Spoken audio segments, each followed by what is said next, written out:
जादू का चिराग। बहुत अरसा पहले पहाड़ों के दरमियान एक छोटे से गांव में एक लड़का रहता था जिसका नाम असलम था।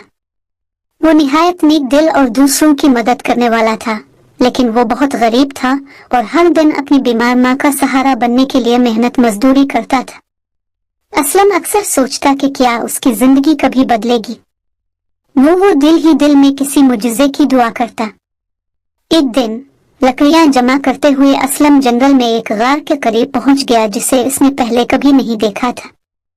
तजस्सुस के मारे वो गार के अंदर चला गया।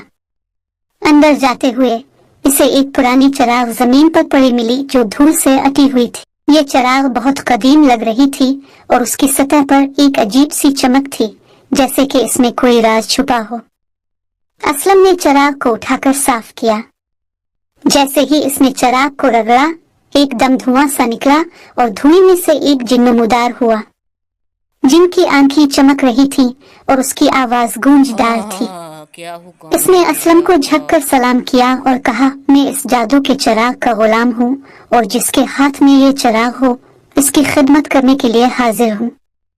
असलम बहुत ज्यादा खुश हुआ। इसने जिन को कहा कि एक खूबसूरत सा घर बनाकर दो। जिन ने असलम को खूबसूरत घर चुटकी में हाजिर कर दिया। असलम बहुत ज्यादा खुश हुआ। वो अपनी माँ के पास गया और उसने जिन के बारे में बताया। वो भी बहुत ज्यादा खुश हुई और उनकी जिंदगी बदल गई।